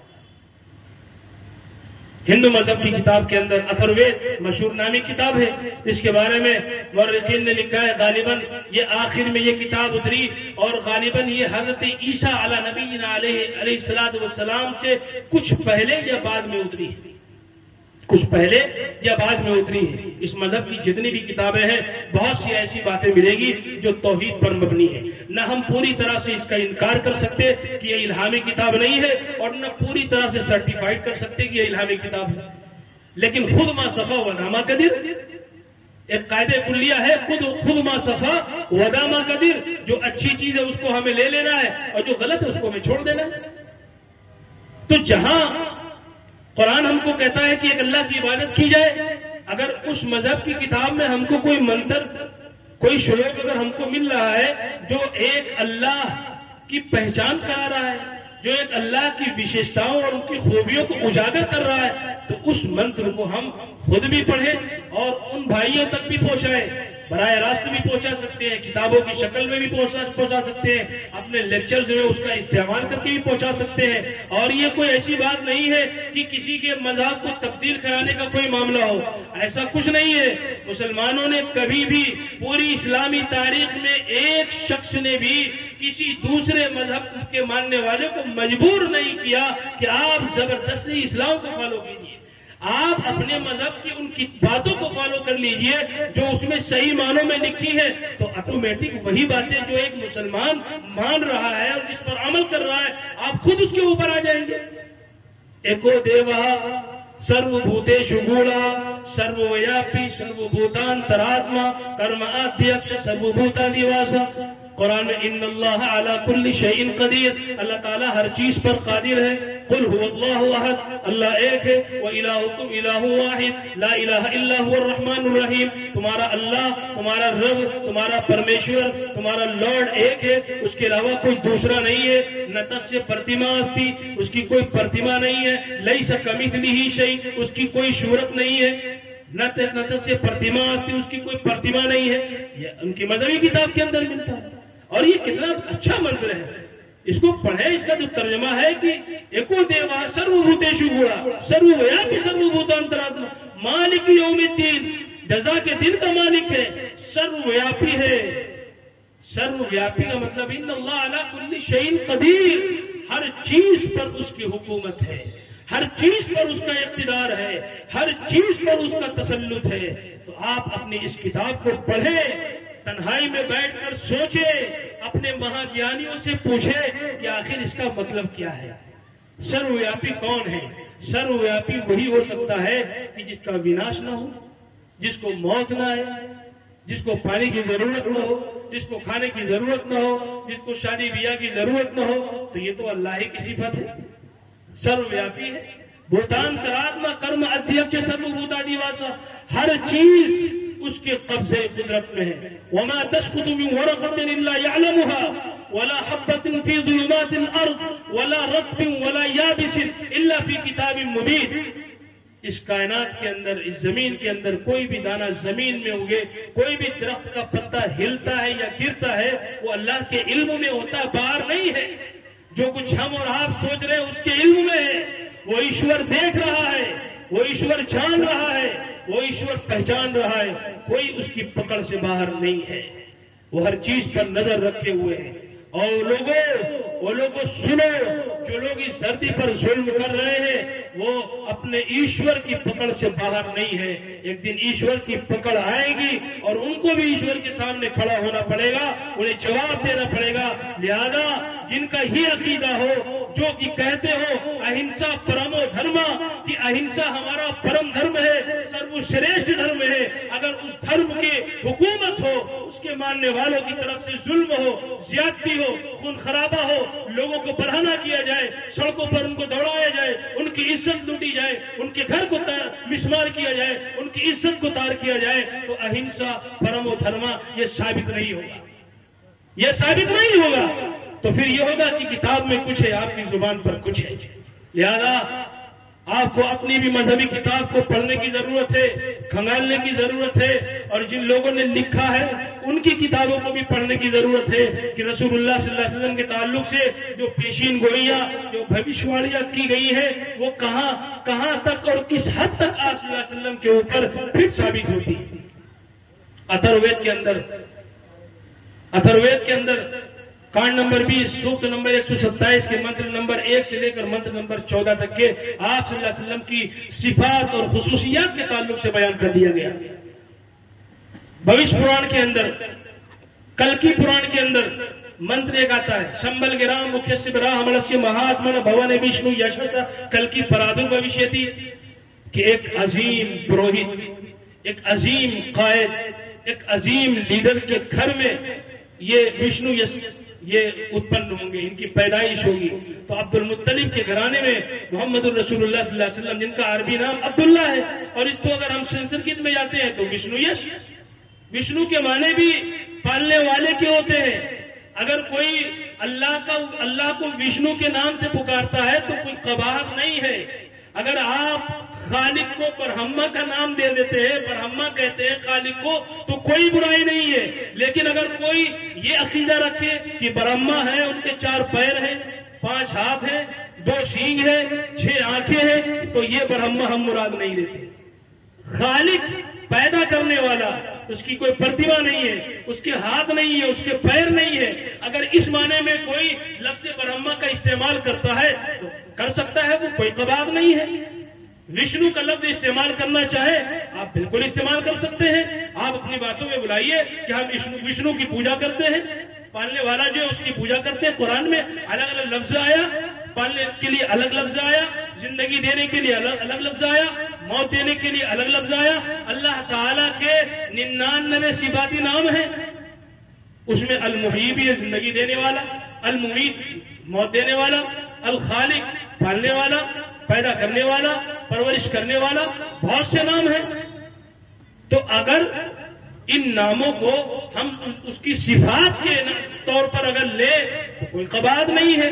کسی بھی زبان میں آپ سنسکرت میں نام لیجئے، ہندی میں لیجئے، مراٹھی میں لیجئے، کسی بھی زبان میں اس کے نام کو پکاریے اور اس کو یاد کریے، کوئی قباحت نہیں ہے۔ لیکن ہاں اگر یہ بات ذہن میں آئے کہ برہما، فلاں قوم کے لوگ برہما کو مانتے ہیں اس طور پر کہ ان کے ہاتھ ہیں، ان کے پیر ہیں، ان کے سینگ ہیں، ان کی آنکھ ہے، یہ مسلمانوں کا عقیدہ نہیں ہے۔ پھر ہم اس برہما کو نہیں مانتے، ہم اس شدھ برہما کو مانتے ہیں جس کے کوئی ہاتھ اور پیر نہیں ہے، جس کے کوئی اور ہاتھ پیر نہیں ہے۔ ہم برہما اس کو پکاریں گے، ہم اس کو وشنو کہیں گے، ہم اس کو پالنہار کہیں گے۔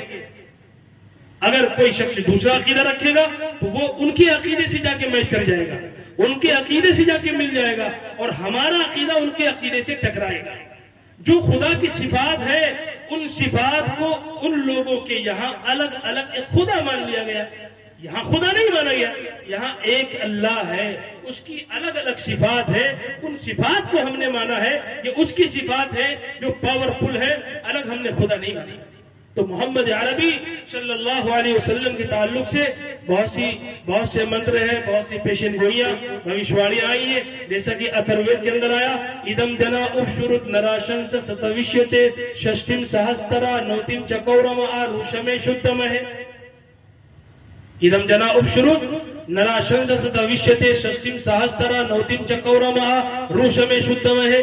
کہ غور سے سنو، غور سے سنو، نراشنسا کی پرشنسا کی جائے گی، نراشنسا کی پرشنسا کی جائے گی۔ نراشنسا یعنی نر آشنس، یعنی ایسا انسان جس کی تعریف کی جائے، جس کی پرشنسا کی جائے۔ تو اگر اس کو ہم عربی میں کنورٹ کرتے ہیں تو محمد ہوتا ہے، اور محمد کے معنی تعریف کیا ہوا۔ جتنی تعریف محمد صلی اللہ علیہ وسلم کی اس روئے زمین کے اوپر کی گئی، کسی اور کی نہیں کی گئی۔ کوئی لمحہ 24 گھنٹے میں خالی نہیں رہتا کہ اذان نہ ہوتی ہو اور اذان میں اشہد ان لا الہ الا اللہ و اشہد ان محمد الرسول اللہ کا یہ لفظ نہ کہا جاتا ہو، ان کی خوبیاں نہ بیان کی جاتی ہیں۔ تو یو نرے پرشسیتے، سنسکرت میں اس کی تعریف کی گئی کہ یو نرے پرشسیتے، یعنی نراشنسا وہ ہوگا کہ انسانوں کے ذریعے سے جس کی تعریف کی جائے گی۔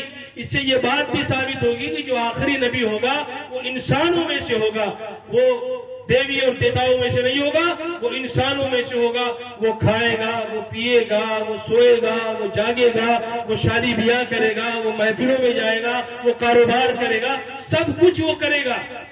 ایسا نہیں کہ اس کو ہم دیوی اور دیوتاؤں میں سے مان لیں۔ اگر مانیں گے تو اتروید کا یہ جو پہلا منتر ہے، اتروید کانڈ نمبر 20 سوکت نمبر 127 کا یہ منتر نمبر پہلا، کہ جہاں کہا گیا کہ ادم جنا اپشرت، اے لوگو غور سے سنو، نراشنسا کی پرشنسا کی جائے گی۔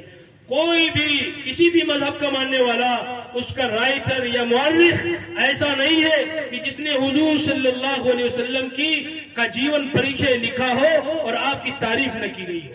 اٹھا لیجئے، بہت سے لوگ ہیں، چاہے وہ عیسائی ہو، چاہے وہ یہودی ہو، چاہے وہ سکھ ہو، چاہے وہ جینی ہو، چاہے وہ ہندوازم کے اندر ہو، کوئی بھی ہو۔ ابھی سے میں نے ابھی ایک نام لیا، انتم رشی کلکی اوتار نامی کتاب، مہاراج وکاسانند برہمچاری، انہوں نے اس کتاب کو لکھا۔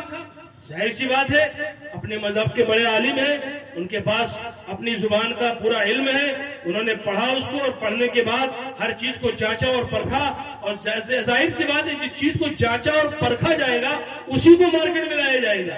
ایسے نہیں کہ سرسری طور پر پڑھے اس کو مارکیٹ میں لانچ کر دیں۔ کتابی شکل میں اگر کوئی بات آ رہی ہے تو اس کو چھانا گیا ہے، اس کو فلٹر کیا گیا ہے، پورے فلٹریشن کے بعد اس کو پھر مارکیٹ میں لایا گیا ہے، اور ایک سے ایک پڑھے لکھے لوگ اس کو پڑھ بھی رہے ہیں، اور پڑھنے کے بعد اپنے مالک حقیقی کو پہچان رہے ہیں، اپنے ایشور کو پہچان رہے ہیں۔ ذرا سوچو تو صحیح، بڑے بڑے عہدوں پر فائز ہونے والوں، ذرا سوچو تو صحیح، تمہاری عقلوں نے کہاں تک رسائی حاصل کر لی، سمندر کی تہوں میں تم اس عقل کے ذریعے پہنچ گئے، نہ جانے کیسی کیسی مشینیں تم نے اس عقل کے ذریعے تم نے بنا لی، لیکن سوچو تو صحیح کہ جس نے اس مشین کو بنایا ہے تم اس تک نہیں پہنچ سکے۔ تم پہنچے تو درخت کے سائے میں پہنچے، تم پہنچے تو جانوروں کے پاس پہنچے، اس حقیقی مالک کے پاس نہیں پہنچے۔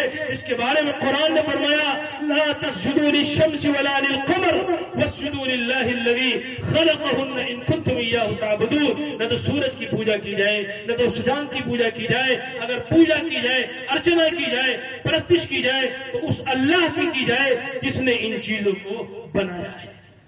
اگر اس بات سے کسی کا دل دکھتا ہے تو دل دکھنے کی بات نہیں ہے۔ ہم آپ کو آپ کے سنہرے ماضی کی طرف لانا چاہتے ہیں، آپ کے گزرے ہوئے زمانے کی طرف لانا چاہتے ہیں، آپ کے اپنے مذہب کی سنہری تعلیمات کی طرف لانا چاہتے ہیں جو آپ کی مذہب کی کتاب اجاگر کر رہی ہے۔ ادم جنا اپشرت نرا شمس ستوشتے شستم سہسترا نوتم چکورم آروشم شتوے۔ اس منتر کے اندر یہ کہا گیا کہ نراشنسا کی پرشنسا کی جائے گی، اور آپ کو معلوم ہے کہ حضور صلی اللہ علیہ وسلم سے زیادہ کسی کی تعریف نہیں کی گئی۔ اور اس کے بعد آگے یہ بتایا گیا کہ 60,090 دشمنوں سے اس کی حفاظت کی جائے گی۔ کس کی؟ نراشنسا کی تعریف، نراشنسا کی جو ہے حفاظت کی جائے گی، ان کی سرکشا کی جائے گی۔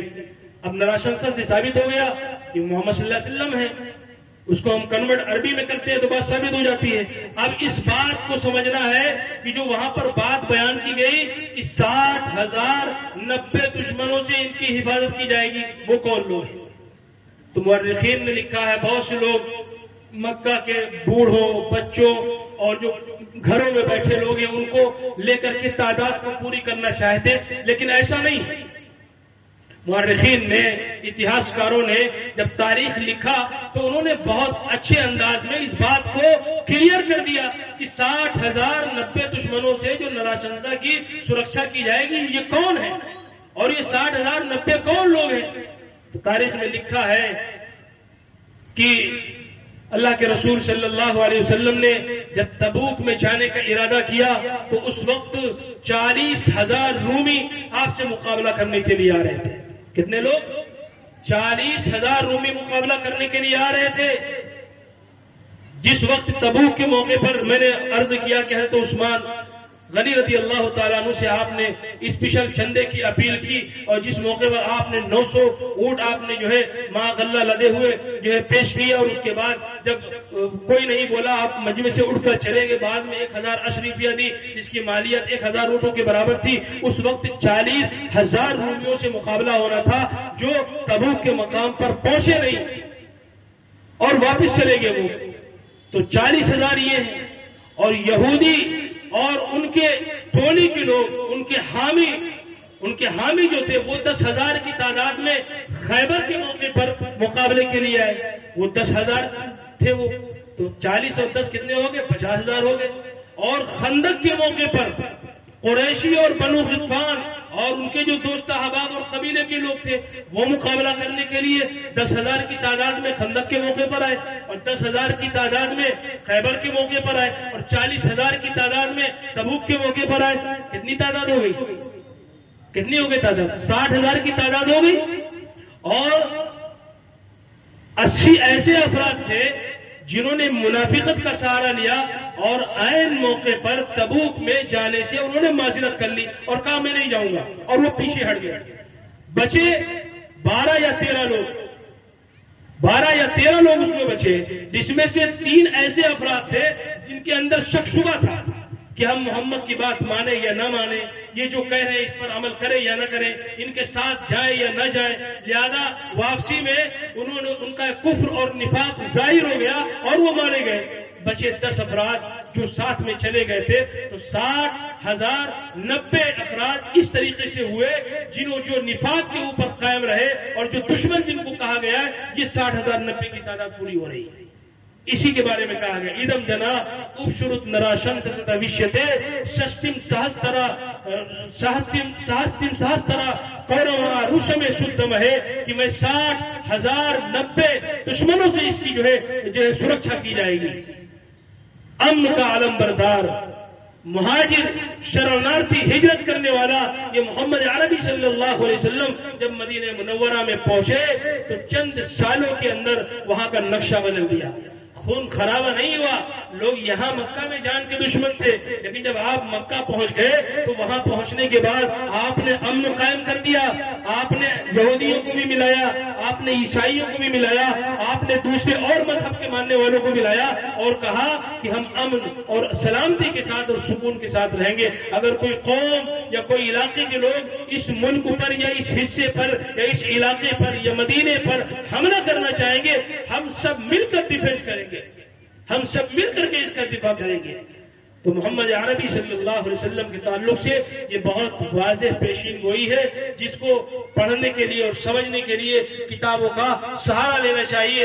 بہت سے ایسے لوگ ہیں جنہوں نے اس منتر کو پڑھا اور کتابوں کا سہارا لیا، اور انہوں نے کتابوں کے اوراق پلٹے اور انہوں نے اپنا جو صحیح مارگدرشن ان کا ہے وہ اس کو انہوں نے پراپت کر لیا، اس کو انہوں نے حاصل کر لیا۔ اور آگے چلتے ہیں۔ دوسرا منتے اشترایت سے پرواہلو ودمنتو دویردشا ورتمارت سے نجہیرتے دویشمانو پسپرشا، کہ وہ جو انتم رشی ہوگا، جو مامے جس کو کہا گیا، جو کلکی اوتار ہوگا، جس کو سنبھل نامی گرام میں جس کی پیدائش ہوگی، وشنو یش کے ہاں جو ہوگا، جس کا نام وشنو یش ہوگا، اس کے تعلق سے بھی یہ بات کہے گی کہ اس کی جو سواری ہوگی وہ آسمان کی بلندیوں کو چھوئے۔ رسول اللہ صلی اللہ علیہ وسلم معراج پر تشریف لے گئے تھے، بہت تیز رفتار براق کی جو سواری تھی، آپ اس سے تشریف لے گئے اور پھر اس سے واپس آئے، اور اس کے بعد کہا گیا کہ آپ کی 12 بیویاں ہوں گی۔ 12 بیویوں کا جو یہاں پر تذکرہ کیا گیا وہ 12 بیویاں بھی آپ صلی اللہ علیہ وسلم کی تھی، ایک بانی تھی وہ بھی آپ کے نکاح میں تھی، اور 11 بیویاں تھی، تو مورخین نے جو لکھا تو 12 بیویاں شمار کی۔ تو اگر ہم 12 بیویاں مانتے ہیں تو یہ بات بھی حضور اکرم صلی اللہ علیہ وسلم کے اوپر جا کے ثابت ہو جاتی ہے، کسی اور نبی کی 12 بیویاں نہیں تھی، یا بعد کے زمانے میں کسی اور کے لیے آپ اس کو ثابت نہیں کر سکتے، اور اگر ثابت کریں گے تو کیسے کریں گے؟ یعنی اس کا جو آنا ہوگا وہ ایسے علاقے میں ہوگا جو ریگستانی علاقہ ہوگا، اور اس زمانے میں آئے گا جس زمانے کے اندر تلواروں کا استعمال ہوگا، خچروں کا استعمال ہوگا، اونٹ کا استعمال ہوگا۔ آج کا تو یہ نیوکلیائی جو زمانہ ہے، ایٹم بم کا لوگ استعمال کر رہے ہیں، پرمانو کا استعمال کر رہے ہیں، اس کی طاقت اپنے ملک کے پاس بھی ہے، دوسرے ملکوں کے پاس بھی ہے، اس طاقت کو لوگ استعمال کر رہے ہیں۔ لیکن جس زمانے میں آنے کی بات کل کی اوتار کے تعلق سے کہی جا رہی ہے، وہ زمانہ پیچھے کا زمانہ ہے، وہ اتیت ہو چکا، وہ پاسٹ ہو چکا، وہ بھوتکال ہو چکا، وہ بھوشیہ کال نہیں رہا۔ اگر ہم بھوشیہ کال کو مان کر کے کتابوں کے اندر اس کو ڈھونڈتے رہیں گے تو نہیں پائیں گے، نہیں پائیں گے۔ اور یہ بات میں نہیں کہہ رہا ہوں، میں اس بات کو نہیں کہہ رہا ہوں، مہارشی دیانند سرسوتی نے اپنی کتاب کے اندر خود اس کا الیکھ کیا ہے، اور انہوں نے خود اس بات کو مانا ہے، اور اسلام کی جو سچائی اور حقانیت ہے اس کا خود انہوں نے اعتراف کیا ہے۔ تو اشترا یسے پرواہی ودمنتو دویردشا ورتما رتھس نجہیرتے دویشمانا اپستریشا۔ اب اس کے بعد جو لفظ دویردش اس کے اندر آیا ہے، اس لفظ کو لے کر کے بہت سے جو اس زبان کے جاننے والے ہیں ان کے درمیان اختلاف ہوا کہ اس دویردش کے لفظ سے کیا مانا جائے۔ اگر دویردش مانا جائے تو 12 مان لیا جائے گا، 12 بیویاں ہوں گی، لیکن اگر 12 نہ مانا جائے تو دویردش بعض لوگوں نے مانا، تو یہ ہوا کہ بھائی ڈبل 10 یعنی 10 اور 10 20 مانا جائے۔ تو آپ صلی اللہ علیہ وسلم کی 20 اونٹنیاں بھی تھیں۔ طبقات ابن سعد میں اس کا بھی تذکرہ ہے کہ آپ صلی اللہ علیہ وسلم کی 20 اونٹنیاں بھی تھیں۔ اگر 20 اونٹنی مانتے ہیں تو یہ بات بھی آپ صلی اللہ علیہ وسلم پر جا کے پھر بیٹھتی ہے۔ اور 2 اونٹنی ایسی تھی، ایک کا نام اسوا، ایک کا نام اسبا تھا، اور ایک کا نام قصوہ تھا۔ یہ دونوں اونٹنی آپ سواری اور سفر کے لیے استعمال کرتے تھے، اور 18 جو اونٹنیاں تھیں ان کا دودھ استعمال ہوتا تھا، ان کا دودھ استعمال ہوتا تھا۔ تو اگر 20 اونٹنی کی بات لی جائے گی تو یہ بات بھی محمد صلی اللہ علیہ وسلم پر ثابت ہوگی۔ اگر 12 بیویاں کی بات لی جائیں گی تو یہ بات بھی محمد صلی اللہ علیہ وسلم پر ثابت ہوگی۔ اور اگر صرف 2 مانا جائے اس سے تو 2 اونٹنی ابھی وہ صلی اللہ علیہ وسلم کی سواری کے لیے تھی۔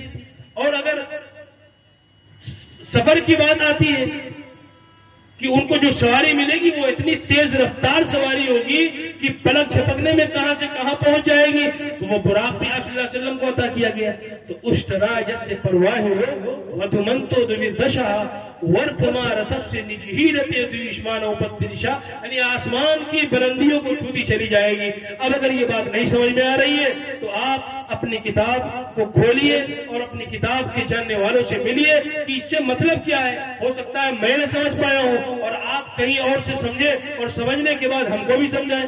اور اگر میں سمجھ گیا ہوں آپ نہیں سمجھ پا رہے ہیں، اور جن لوگوں سے سمجھ رہے ہیں اگر انہوں نے آپ کو صحیح بات بتا دی تو بہت اچھی بات ہے، آپ صحیح مارگ پر آ جائیں گے اور اپنے ایشور کو پہچانیں گے۔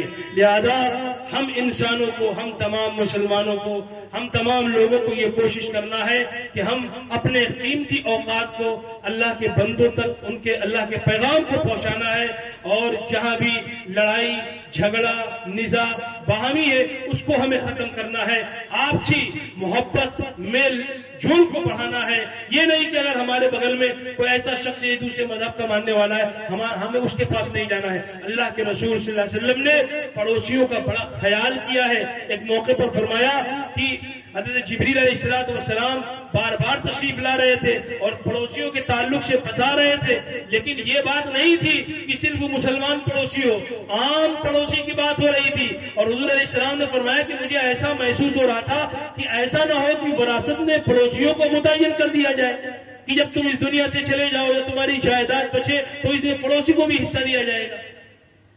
تو پڑوسیوں کا بھی خیال کیا جانا چاہیے، چاہے وہ اپنے ہو چاہے وہ اپنے غیر ہو۔ چھوٹی چھوٹی باتوں کے اوپر اگر کوئی جھگڑا پیدا ہو جائے تو اس کو چاہیے کہ چند بزرگ حضرات جو محلے کے ہوں، علاقے کے ہوں، محلے کے ہوں، وہی بیٹھ کر کے کرسیاں لگا کر کے میٹنگ کر کے اس کو وہیں پر ختم کریں۔ کوئی معاملے کے لیے جو ہے فوراً تھانہ اور پولیس نہیں کرنا چاہیے، تھانہ اور پولیس نہیں کرنا چاہیے، لیکن یہ سب اسی وقت ہوتا ہے کہ جب جہالت ہوتی ہے، جب علم نہیں ہوتا، اور علم سے نہ آشنا ہوتے ہیں، علم سے نہ بلد ہوتے ہیں، نہ دین کا علم ہوتا ہے نہ دنیاوی علم ہوتا ہے، تبھی یہ چیزیں پنپتی ہیں۔ لہذا جب تعلیم ہوگی، جب علم ہوگا اور جب شکشا ہوگی تو معاشرہ اور سماج اچھا بنے گا۔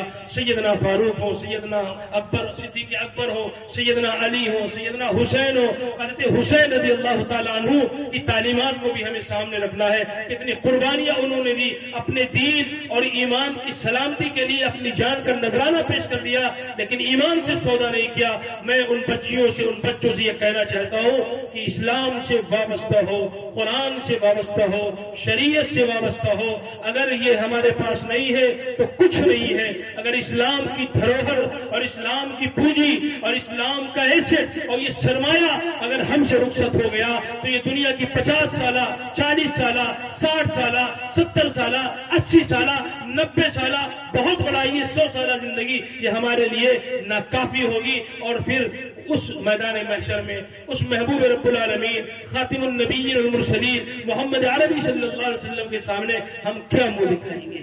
لہذا ہوش میں آئیے، بیدار ہوئیے، غفلت اور لاپرواہی کی چادر اٹھار کر پھینکیے۔ ماں اور بہنوں سے میں بالخصوص ان کو بھی متنبہ کرنا چاہتا ہوں کہ بچیوں کے اوپر نظر رکھیں، اپنے موبائل کو سیف رکھیں، اور جن کے سرپرست ہیں، والدین ہیں، وہ موبائل قطعاً ان بچیوں کے ہاتھ میں مت جانے دیں جنہیں پتہ نہیں ہے۔ موبائل چلاتے چلاتے نہ جانے کہاں سے کہاں کچھ بھی کھولتے چلے جائیے، وہ کھلتا چلا جائے گا، نہ جانے کہاں سے کہاں وہ چیزیں پہنچ جاتی ہیں۔ لہذا اپنے ملٹی میڈیا موبائل جو بڑے بڑے موبائل ہیں جن کے ذریعے جیسے یوٹیوب یا واٹس ایپ یا اور بھی چیزیں آسانی سے کھل جاتی ہیں، وہ اپنے ہاتھ میں رکھیں، سیف رکھیں، بچوں تک نہ پہنچنے دیں۔ یا اگر پڑھائی لکھائی کا کوئی مشغلہ ہے ان کے اوپر نظر رکھیں، ان کے موبائل پر نظر رکھیں تاکہ ان کی صحیح سرپرستی ہو سکے اور وہ غلط کاموں کے اندر سے بچ سکے۔ ورنہ اگر ایسا ہم کریں گے، لاپرواہی کریں گے، ڈھلائی کریں گے اور ایسے ان کو چھوڑے رکھیں گے تو میرے عزیز اور دوستو، جو چیزیں ہمارے سامنے آ رہی ہیں ہم اس کو روک نہیں پائیں گے۔ اس کو روکنے کا یہی ذریعہ ہے کہ رسول اللہ کی محبت پیدا کی جائے، اسلامی تعلیمات سے انہیں آشنا کیا جائے۔ مسجدوں کے اندر ائمہ حضرات اپنی مسجدوں کے اندر یا مسجد کے باہر محلے کے لوگ الگ الگ موقع پر جلسوں کا اہتمام کریں، اور ان جلسوں کے لیے بہت بڑی لسٹ یا بہت بڑا خرچہ نہیں ہونا چاہیے، چھوٹے موٹے پروگرام ہو، چند گھنٹوں کے اندر وہ ہو جائے، چند خرچوں کے اندر ہو جائے۔ ایسا نہ ہو کہ جب 10,000 کا بجٹ ہوگا صاحب تب پروگرام کیا جائے گا، تو 10,000 کا بجٹ جب نہیں ہوگا پروگرام نہیں ہوگا۔ ہفتے میں کوئی ایک ایسا دن متعین کر لے کہ اپنے گھر کے محلے میں کسی کا گھر بڑا ہے اور وہاں پر کسی ایک موضوع کو چن لیا کہ آج سیدنا صدیق اکبر کی فضیلت پر بات ہوگی، سیدہ صدیقہ عائشہ رضی اللہ تعالیٰ عنہ کی عظمت پر بات ہوگی، ام میمونہ کی زندگی پر بات ہوگی، حضرت ماریہ رضی اللہ تعالیٰ عنہ کے اوپر بات ہوگی، حضرت رقیہ کی زندگی پر بات ہوگی، ام کلثوم کی زندگی پر بات ہوگی، فاطمہ کی زندگی پر بات ہوگی، اور بہت سی صحابیات ہیں اور بہت سی ازواج مطہرات ہیں ان کی زندگی پر بات ہوگی۔ اور وہاں پر ضرور پردوں کا اہتمام کر کے خواتین کے آنے کا بھی بندوبست کرنا چاہیے۔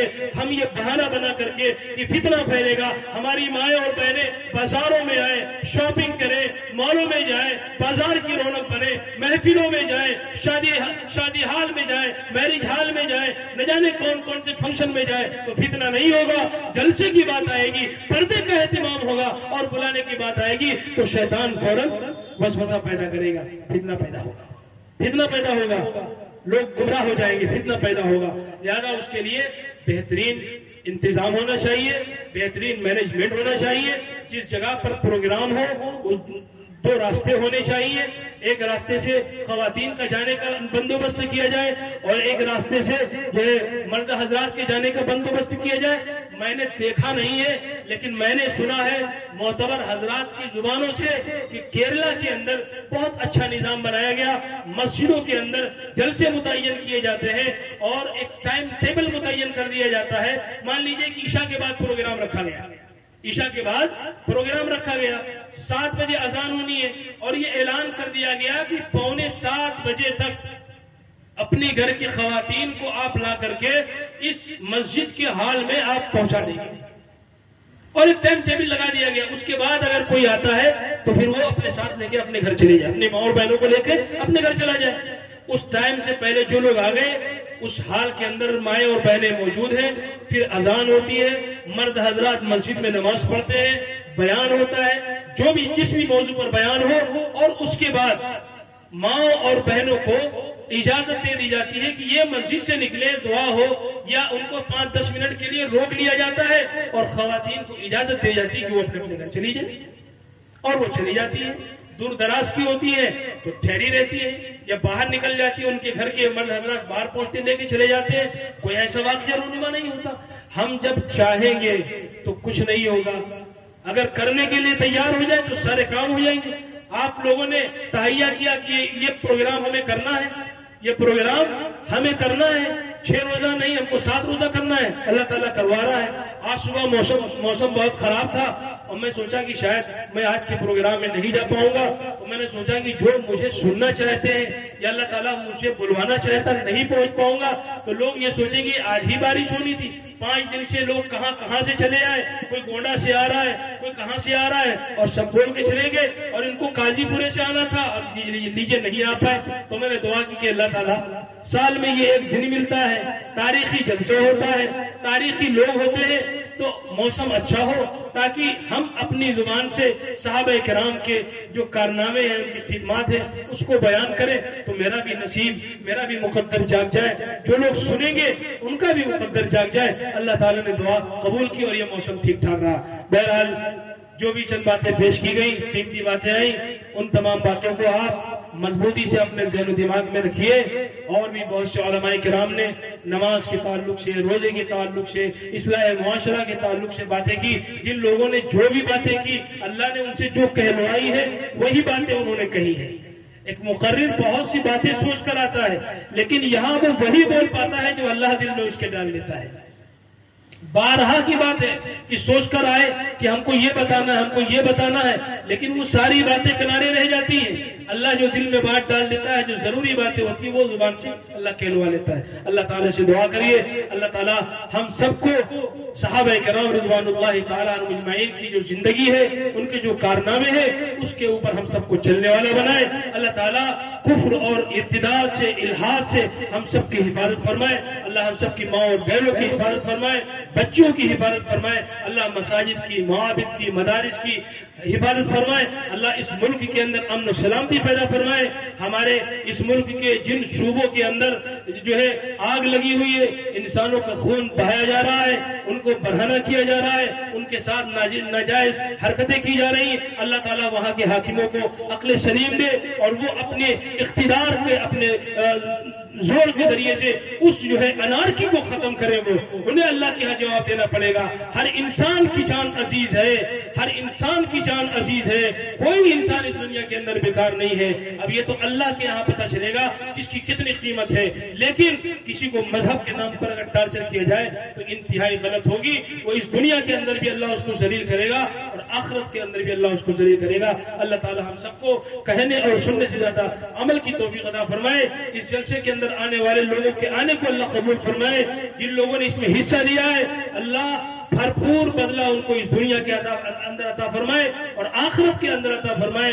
جن ماں اور بہنوں نے یہ تہیہ کر لیا کہ اپنی نسلوں کی دینی پرورش اور تربیت کریں گے، اللہ ان کے لیے یہ کام آسان کر دے، ان کے لیے آسانیاں پیدا فرما دے، اور کل کا جو آخری دن بچا ہے وہ بھی آسانی کے ساتھ یہ دن بھی پورا ہو جائے۔ جو آنے والے مہمان ہیں اللہ ان کو بھی آسانی سے آنے سے اور دین کی بات کہنے کی انہیں بھی توفیق مرحمت فرمائے۔ وآخر دعوانا ان الحمدللہ رب العالمین۔